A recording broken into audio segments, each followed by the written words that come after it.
Alright, asanta sana maridadi, pozi tena pozi kibishi. Walk into any neighborhood in Kenya, from the dusty streets of Nakuru to the sprawling alleys of Kibera, and shout the phrase "all right" in a high-pitched, energetic tone. Someone will undoubtedly smile. That single word carries the weight of a cultural revolution. It belongs to James Muigai, a man the entire East African region knows simply as DJ Afro Amigos. He is a man who did not just watch the cinematic world. He rewrote it, he voiced it, and delivered it to millions who otherwise would have been left in the dark. This is the story of a penniless visionary who took Hollywood, Bollywood, and Asian martial arts cinema, stripped them of their foreign prestige, and handed them back to the ordinary Kenyan in a language they could finally understand. Benao makaidi wameletwa hapa roli 10. Hey, 1, 2, 3, 4, 8, 9, 200. Long before he was a household name, James Muigai was just a young man in Nakuru with a restless spirit and an obsession with movies. In the early 2000s, cinema in Kenya was a luxury. If you did not understand fluent English or Hindi, a movie was just a series of confusing images. James saw a bridge that needed to be built. He realized that people did not just want to watch a story, they wanted to feel it. They wanted to laugh at the jokes, curse the villains, and cheer for the heroes in the local slang they used at the bus stop and market stores. He started with an old VCR player, a cheap microphone, and a stack of bulky VHS tapes. He would sit in a tiny room, press record just like I am doing right now, and speak over the actors, blending Swahili, Kikuyu, and street English into a fast-paced, breathless commentary. But having a great idea is very different from surviving the harsh reality of the Kenyan entertainment jungle. Desperate to break into the market, James packed 20 of his best curated VHS tapes into a bag and traveled to Nairobi. For those who do not know what a VHS is, this is what a VHS looks like. He then headed straight for Kibera, targeting the packed informal video shacks known as Vibanda. He thought the operators will jump at the chance to buy his content. Instead, reality hit him hard. A local gang intercepted him in the slums, roughed him up, stole his entire bag of tapes, and chased him away into the night. He was left with absolutely nothing, stranded in a city that did not care about his dreams. Broken but stubbornly determined, James crept back to Nakuru and pivoted to what would become his true baptism of fire: live commentary. Because recording equipment was a luxury he could not afford, he went directly into the dim, sweaty, heavy crowded video halls of Bahati, Kiserian, and Rongai. He would stand at the front or the back of the room, right next to the buzzing TV screen, and translate the movies live as the reels turned. If the power flickered, he had to keep the crowd entertained with the jokes until the generator kicked in. It was an exhausting, thankless existence.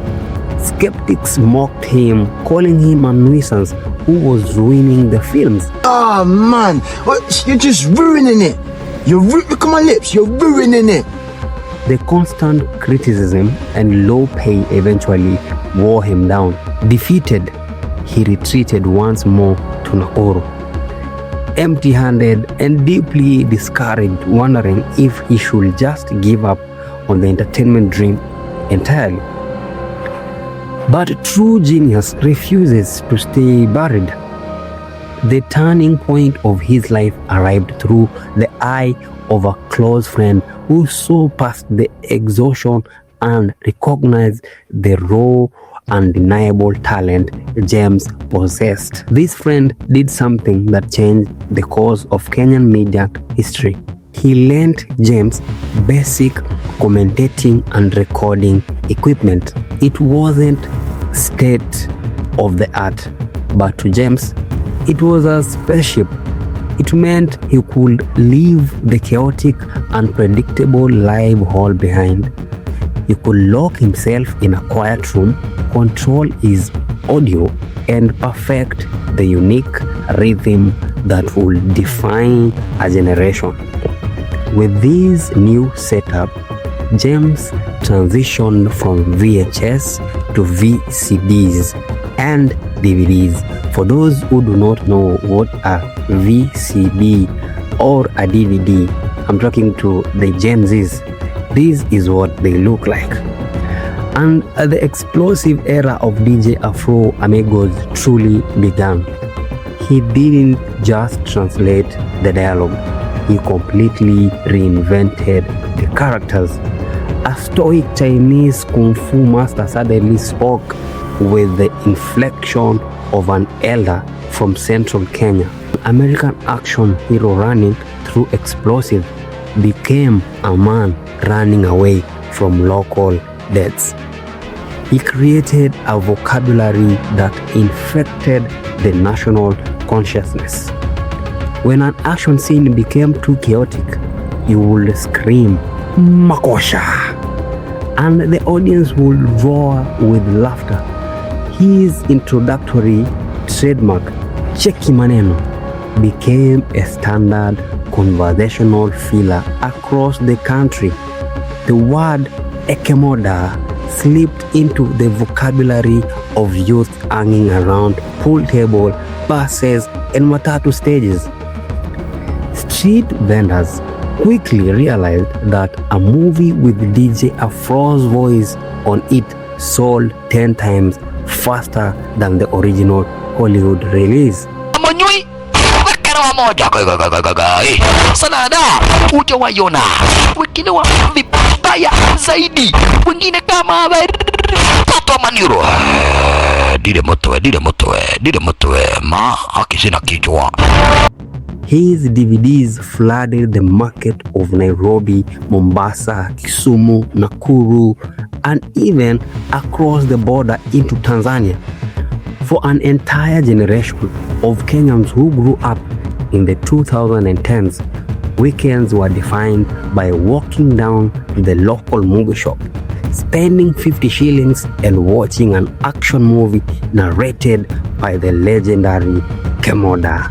He gave low-income households access to joy, comedy, and a temporary escape from the grinding hardship of daily life.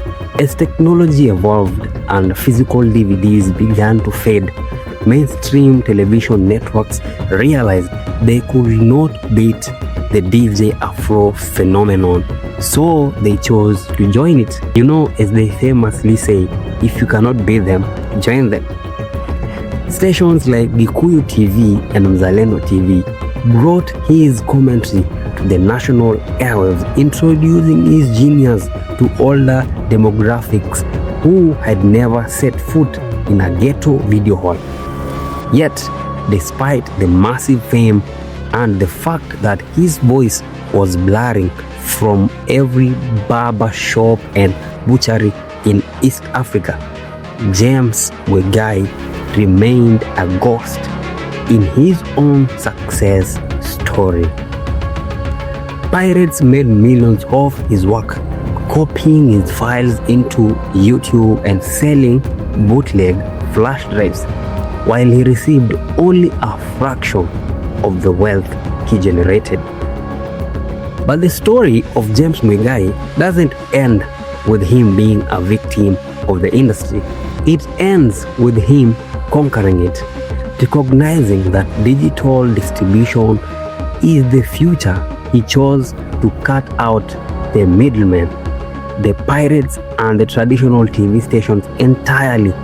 He built his own independent online movie stream platform, taking full ownership of his creative output, launching his service with fresh, highly anticipated titles like the thriller Descendants. He offered his millions of loyal fans a chance to stream his uniquely narrated movies directly from the source for just 20 shillings a film.